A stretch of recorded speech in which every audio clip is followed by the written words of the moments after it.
So the question today is, what can metal learn from rap?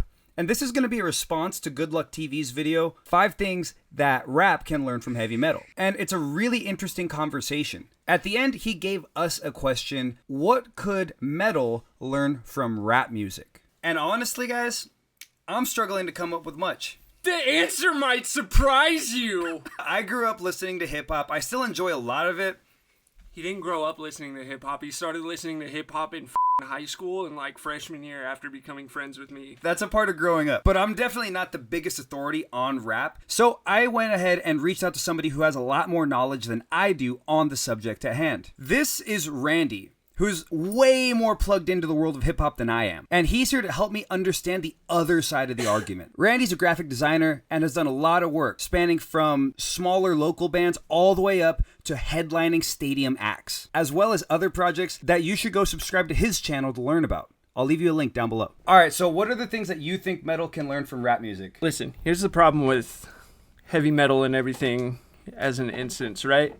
Is rappers, specifically old school rappers, they had personality. If you look at Cameron, Dipset, even Snoop Dogg, The Game, Eminem, all these people, they had a presence, they had a personality, whether for better or for worse, had personality. Now there's a lot more personalities coming into the metal space as things are becoming more quote-unquote accepting, because you have, I think his name's Ollie, the dude from Static Dress who wears the makeup and the capri shorts and all that. I don't know if he's gay or not. I don't know enough about him to know anything about him. I just have been slowly introduced to him because I be watching a lot of the Downbeat. Shout out Craig Reynolds, you my dog. So there's like that, and then you got things like Caleb Shomo and everything where everybody's getting all torn up because motherfuckers are starting to act like themselves. In rap, all you can be is a hyper-vigilant version of yourself. Same thing when motherfucking acts like Oliver Tree. He was a dork. Everybody shat on him for a long time until after he was dead. I don't want to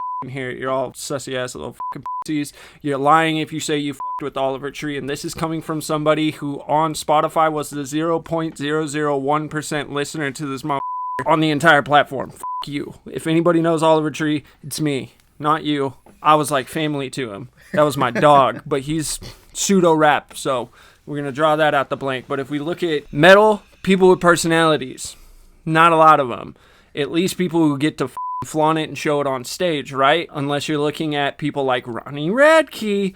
Oh, that's a weird dude. Oh, everybody hate on Ronnie Radke because he's doing his thing.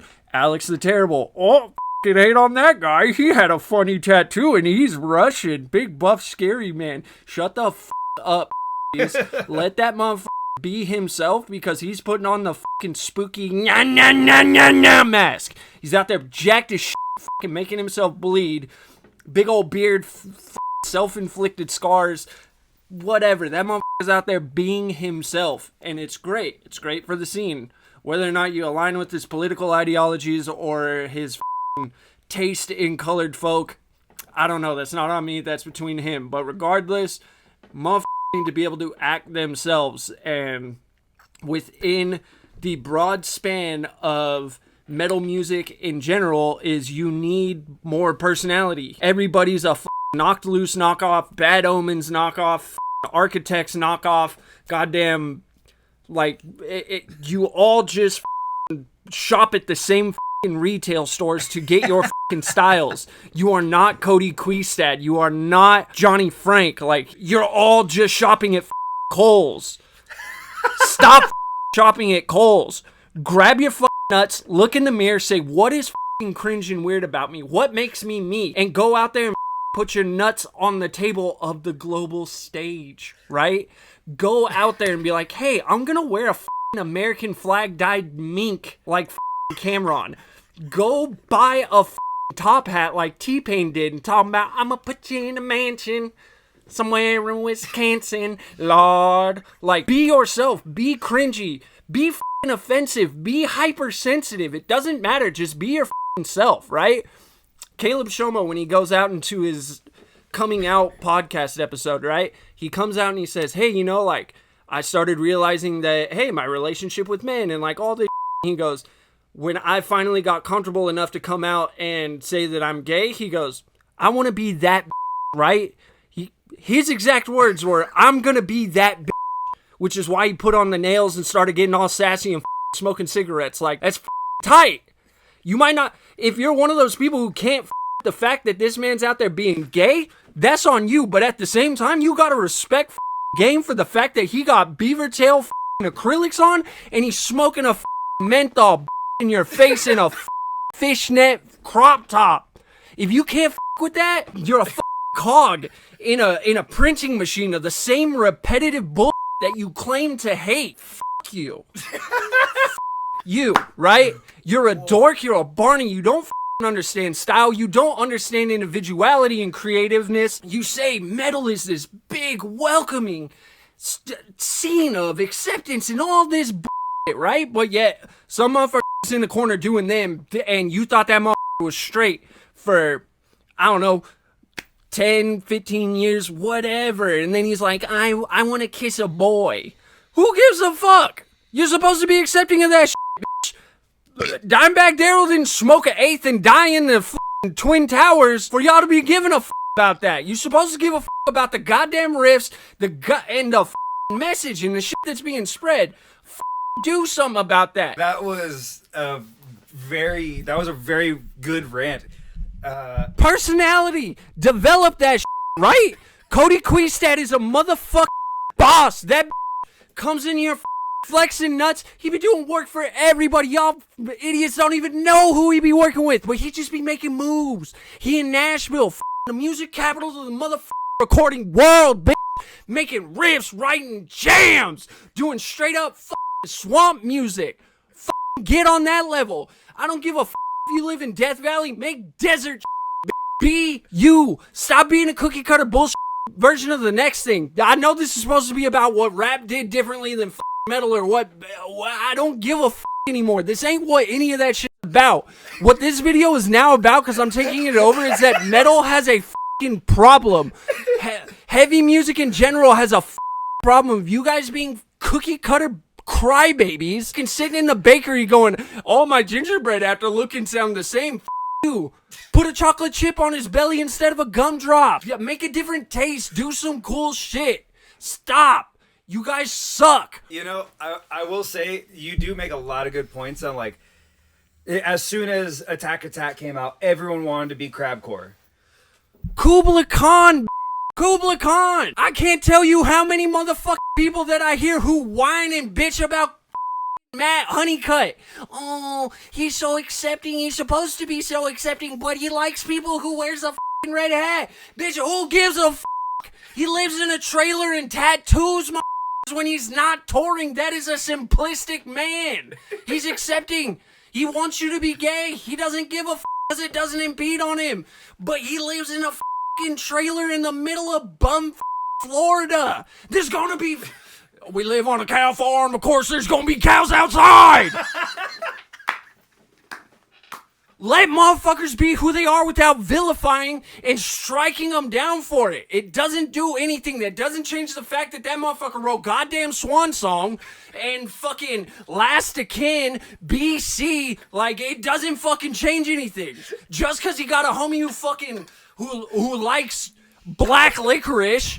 I hate that shit, but I can't look at his homie and go, you like black licorice, you bad, tasteful piece of shit. I fucking never talk to me again. No, I just ain't gonna eat fucking trick-or-treat with the motherfucker. It don't make sense. I'm crying. Matt Honeycutt and Kubla Khan is the shit. And there's a large fucking population of people that I be hearing, not just online, but in person, that are like, oh my god, this person, oh my god. You can accept somebody's a piece of shit and go, I don't align with that, I don't fuck with that, whatever, but it is what it is. Guess what? You have a choice. You can either not listen to it, or you can listen to it, and that's it. Because you could listen to some shit and be like, I don't agree with that, but hey, you know what? This motherfucker just said the words, ra-na-na, eat ra-na-na. That's a banger.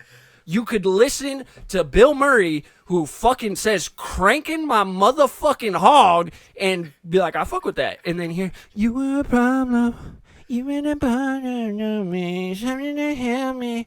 And you're like, wait, what? This doesn't fucking align. But that's sick shit! You pointed out a bunch of larger-than-life personalities that metal does have, but I do agree with you that there's definitely like this cookie cutter aspect to the whole thing. But I thought you were about to yell. No. There is a cookie cutter aspect to the metal thing. I think that hip hop has the exact same problem, but it's Hive Mind by Knocked Loose. Listen to that shit and actually listen to the words, bitch. Listen to the fucking words. That's my point. Do you feel the shame when you're all alone? No sense of self or thoughts of your own. Pretend it's true, nothing less. Same old leech tied to me, just a different fucking dress. Yeah, so you bring up something like very much like that's a thing. Fuck, I don't remember. It was some rapper. When Panda came out, everyone wanted to be fucking Panda guy. You know what I mean? Like hip hop does the same thing. His name was Designer. Yeah, Designers. So once Designer came out, everyone wanted to be Designer and did the same thing. When 6ix9ine came out, or fucking Lil Pump, everyone wanted to be like hype Lil Pump dudes. You know what I mean? So I think hip hop suffers the same problem that the metal world does, but I think you definitely have a point. Maybe it's just there's more of it because metal might be a little bit more international than maybe hip hop is. I don't know what the hip hop market is like internationally. You may be onto something. Now, when we talked on the phone, another thing you brought up was that metal really lacks like a semblance of storytelling. And a lot of metal acts kind of just try to say the most like fucked up things that they can say in a row, where there's no like actual story to it. Yes, precisely, Jacob. That is exactly what I said. Yeah. Because with rap, the whole thing is the art of storytelling, right? You make it a flow.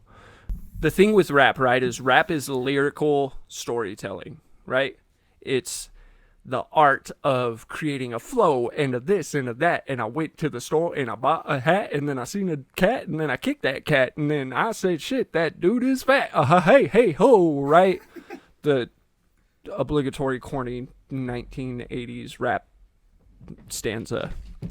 But it's like for me, I listen to rap for creative writing and creative storytelling. Okay. Metal is just all cool call outs, right? Okay. Think of fucking Knocked Loose, motherfucker, Arf Arf, Kubla Khan, the number 2. Like absolute just shit like that, right? Okay.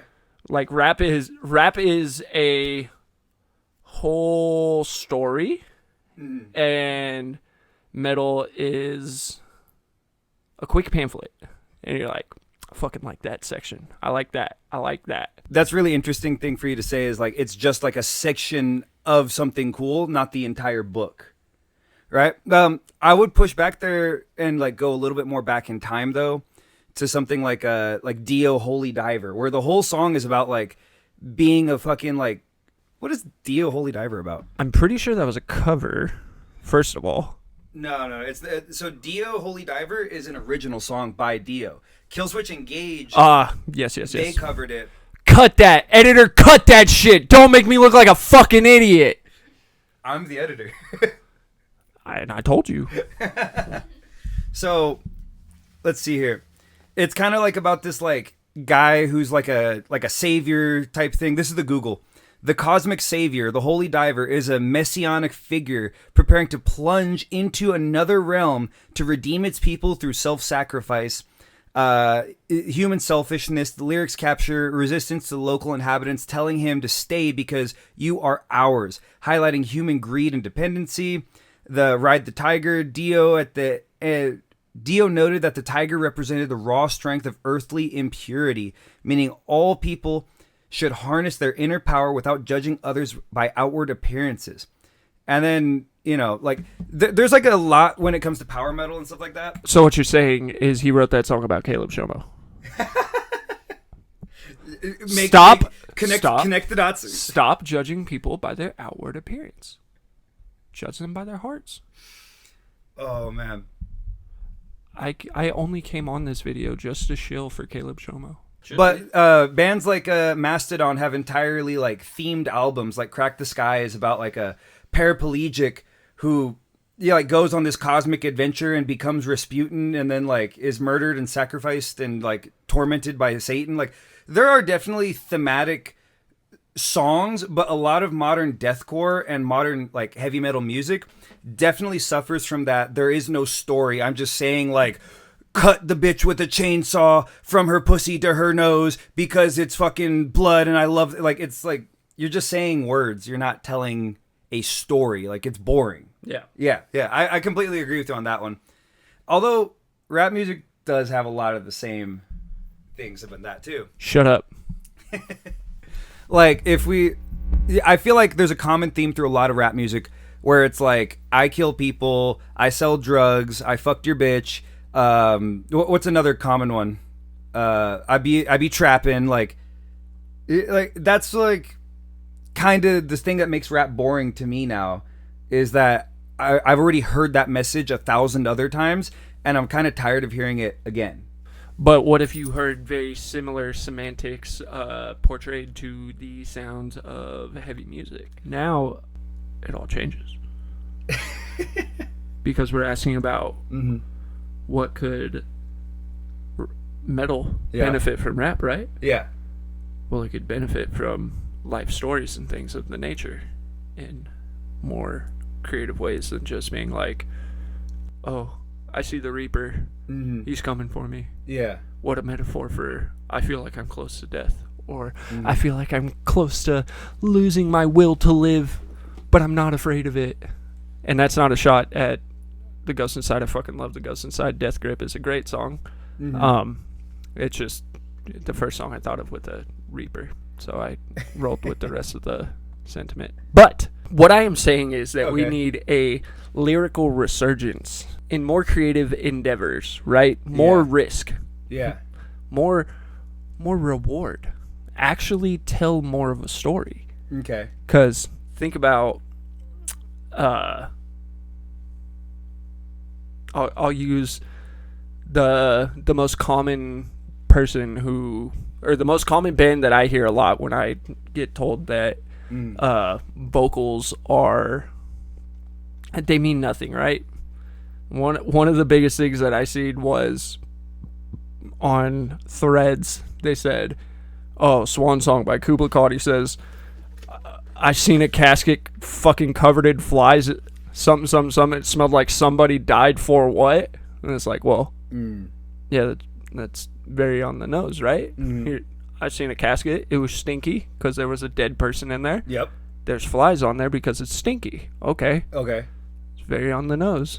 Yeah. Now, I'm not creative enough to give the solution for that, but that's just what I'm saying, is there's a lot of that shit, or the metaphors are so weak and so bleh, where it's like, oh, death equals Grim Reaper, or soul equals Gone with the Wind.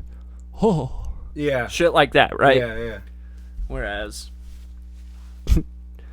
death could, whereas in like rap, you somehow the motherfuckers are gonna figure out how to make a Lamborghini be the nomenclature for death. Okay. I don't know if nomenclature is the right word for that. It sounded good. Yeah. I'm trying to sound smart, but well, hold on. Can we like think of a specific example of like a really good metaphor from a rap song? I know that's like weird to put you on the spot like that, but I think there has to be like one where we could think of like, oh, that's a really good like thing that's outside the box, not something I would have come up with.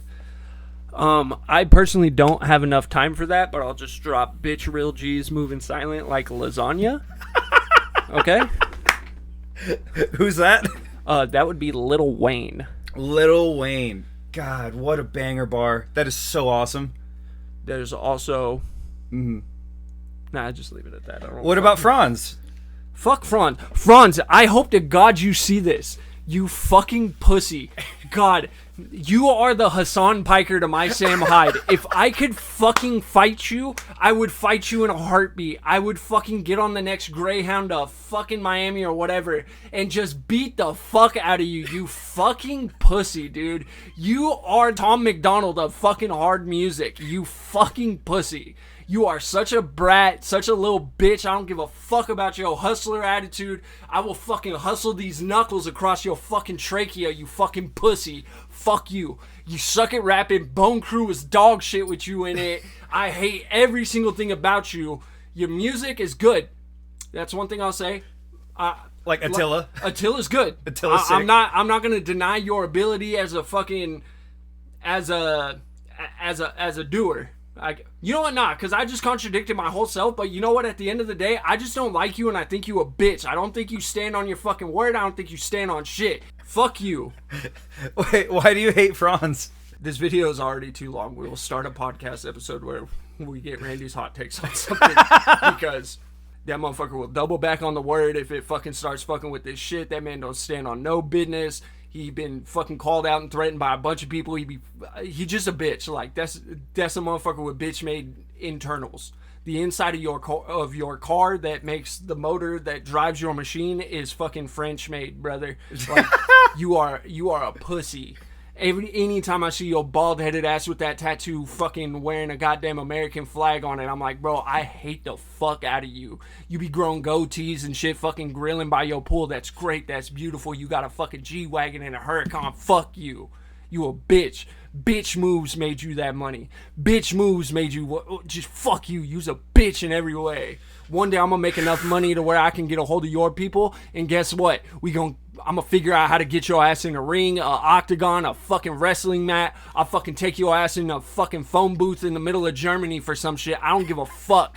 One of my bucket lists is to find your ass and beat your ass for at least 3 rounds, bitch. All right. So I put my dick on the internet. My wife is hot. Her fucking lips are filled with 250 cc's of 2-stroke fucking synthetic fucking human oil. Fuck you. I'm gonna move on to the next argument that I think that you had made at some point was about branding and how rap artists are better at branding themselves than metal acts. Honestly, I don't think I buy that one anymore because metal has some of the strongest branding with bands like Slipknot, Ghost, Sleep Token. Like, they have, like, instantly recognizable imagery. Whereas with rap, I think there's only a couple guys who pull that off. Like, Wheezy is one of them. Wrong. Okay. Elaborate. Wu-Tang, Diplomats, Bone Thugs, fucking, even OVO. I'm not saying that with any grain of respect. Not a single fucking sand speck dust of fucking respect. But that shit, they're working with the NFL, the NBA, the NHL. They are... Find me one metal group that has been inserted into culture completely outside of the scene of what it is, right? Because sure, you can say Slipknot, Ghost, fucking even ICP and shit. Like the only things you're gonna see that shit on is motherfucking clothing companies, maybe a jiu-jitsu company, like, but it's you ain't seeing that shit. There ain't no fucking rugby leagues doing goddamn Black Sabbath night. There ain't no fucking leagues going, oh, we're gonna go work with fucking don't know, but yeah. Did you look at my shirt hoping it was a band? Yeah. So that's actually one thing that I think is more impressive is there is no mainstream recognition for metal. Whereas it's still thriving. But if you're talking about branding, the whole essence of branding is fucking marketing and getting it out to the masses. But then that's even more impressive because it's an underground branding thing that somehow has been its own like self-sustaining economy outside of the main bubble, right? Like one thing that I firmly believe is that Metallica should have done a Super Bowl show years ago, right? Like we've given Super Bowl shows to acts that absolutely did not deserve it, but Metallica, the golden child of American music, right? The people who brought metal to communist Russia and brought metal to communist Brazil, right? They were literally boots on the ground doing this shit in the name of the red, white, and blue, and we can't give them a Super Bowl. I agree with you that there is no like main bubble recognition, but outside of that, for being its own separate economy and still year after year having higher and higher ticket sales for live shows is impressive. But you're sitting here talking about marketability and shit, right? And you're talking about, all rappers do is talk about murder, money, and fucking bitches, right? Yeah. How come they're getting Super Bowl shows? Because their branding and their fucking personalities and everything is where people look beyond that and go, man, whatever, this is just some hype shit to fucking get to. I know that fucking out of a few outliers of the rap game, fucking Kendrick Lamar ain't out there fucking busting gats and fucking doing all this shit. That motherfucker just trying to make bread telling fucked up stories, which at the end of the day is the same thing that the fucking metal guys are doing when they're like, I fucking pulled your heart out and I watched your soul leave your body. Yeah. It's the same fucking thing, but the difference is marketability. Social Completely acceptance. agree. Which I don't fully agree with. I'm just making the argument for the argument's sake. Yeah. I will say, though, Kendrick's halftime show was sick. Metallica's halftime show? Nowhere near would have been... Prince put on a better... Prince's show would forever be better than Metallica's. 100%. Okay, it's Purple Rain, though. Like, Prince is tight. Doesn't fucking matter. You know what I mean? Prince is also one of the biggest selling artists of all time. You know what I mean? Like, there's no argument from me there. Did Drake have a halftime show? I don't know. I don't fuck with Drake. I'm just saying, if we could give Drake a halftime show, we should have given Metallica one. Fair enough. You know what I mean? Like, it doesn't make sense to me. You caught me in a contradiction because as much as I believe that that Maroon 5 does not need a fucking halftime show, I believe that Metallica needs one over Maroon 5. Yeah, absolutely. So, you ready to call it? All right, guys. So, thank you so much, Randy, for coming. And I'm not a music expert by any fucking means of any fathomability. I did not come on here to flex music knowledge. I have very little of that. That's so very little. That's so not so true. do not try and fucking lambaste me because fucking disclaimer, I know nothing. I'm just willing to sit in front of this camera and be hype as shit. That's the only reason I'm in here. Well, that ended up getting a little bit more out of hand than I thought it would. Thank you so much to Randy for coming to the channel and talking with me about what heavy metal can learn from hip-hop music. And I think my ultimate conclusion at the end of this is that both genres suffer from a lot of the same problems. But at the end of the day, as long as you are creating something that expresses your true inner self, the emotion that makes you who you are, that's something that I'm going to respect. It's very difficult to convey their emotions effectively. And as an artist, as a musician, whatever kind you are, if you have the courage to make a song and put it out, that is something that is commendable. Even when we watch something like Jared Dines and his coworker music videos, are some of them cringy? Absolutely. However, this is still people who had the courage to communicate their souls as effectively as possible and do their best and put it out there. So, LuckyNick, I hope that you watch this video. Your video really inspired me to make this one, and I want to say from myself, and I'm going to go ahead on a limb here and speak for the entire metal community. Welcome to the family. Welcome to metal. I'll see you in the next one. Peace.